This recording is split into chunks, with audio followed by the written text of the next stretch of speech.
Police அதிகாரியாக நம்ம பரத் இருக்காப்புல.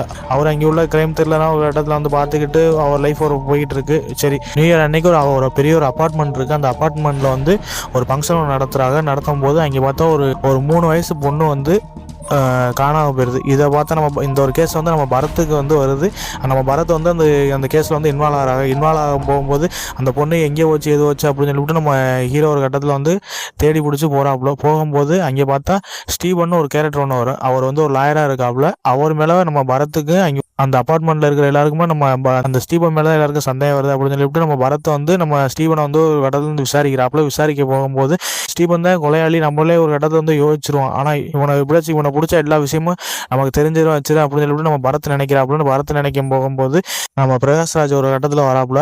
பிரகாஷ்ராஜ் வந்து அவர் வந்து ஒரு ஜூனியர் லாயராக ஒரு அந்த ஸ்டீவன் இருக்காப்புல. அதனால நம்ம பிரகாஷ்ராஜ் வந்து காப்பாற்றிக்கிட்டு இருக்கும்போது அங்கே பார்த்தா நம்ம பரத்தை வந்து என்ன இப்படி ஒரு குற்றவாளியை வந்து நிரவாதின்னு சொல்லிவிட்டு நம்ம பிரகாஷ்ராஜ் வந்து கூட்டிட்டு போயிடாப்புல அப்படின்னு சொல்லிட்டு ரொம்ப ஒரு சோகத்தில் மூழ்கி இருக்காப்புல. அடுத்து அந்த அபார்ட்மெண்ட்ல இன்னொரு கொலை ஒன்று வருது. அதுக்கப்புறம் 2 ஆண்கள் ஒரு கட்டத்தில் வந்து கொடூரமான முறையில் கொல்லப்பட்டிருக்கா. இதை பார்த்து நம்ம பரத் வந்து இவன் தான் அந்த ஸ்டீவன் தான் ஒரு மெயினான ஒரு குற்றவாளி அப்படின்னு நினச்சிக்கிட்டு இருக்க போகும்போது அவரு உண்மையில இந்த ஸ்டீவன் சொல்லக்கூடியது ஒரு 3 பேர்த்த கொண்டிருக்காப்புல. ஆனால் சின்ன பொண்ணு வந்து ஒரு கட்டத்தில் வந்து கொல்லப்பட்ட நிலையில் ஒரு எப்படி ஒரு சூட்கேஸில் வந்து கிடக்கு.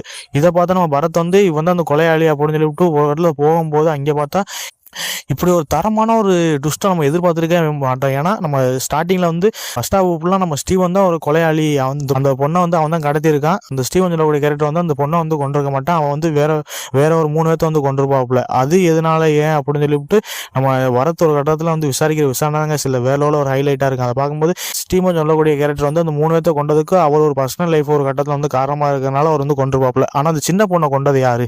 அதுக்கப்புறம் அந்த அபார்ட்மெண்ட்டில் ஒரு 3 பேர் இறந்துருப்பாப்புல. அது யாரு கொண்டான்னு சொல்லிவிட்டு நம்ம பரத்து கண்டுபிடிக்கிற விஷயம்லாம் பார்க்கும்போது தக்காளி தாறுமாறான ஒரு ட்விஸ்டாக இருக்குங்க. அதை பார்க்கும்போது படத்தில் ஒவ்வொரு சீனும் நமக்கு பார்க்கும்போது ஒரு இடத்துல நம்ம போர் அடிக்காது. ஃபுல்லாக ஒரே எப்படி சொல்கிறது யாரும் அந்த கொலையாளி அப்படின்னு சொல்லிவிட்டு நமக்கு ஒரு கட்டத்தில் வந்து இவன் தான் கொலையாளி அப்படின்னு சொல்லிட்டு இருக்கிற அளவுக்கு பார்த்தா கடைசியில் பார்த்தா ஒரு ட்விஸ்ட்டாக ஒன்று வச்சுருவானுங்க. அதோட பெரிய லெவலில் ஒரு ட்விஸ்ட்டாக இருந்துச்சு.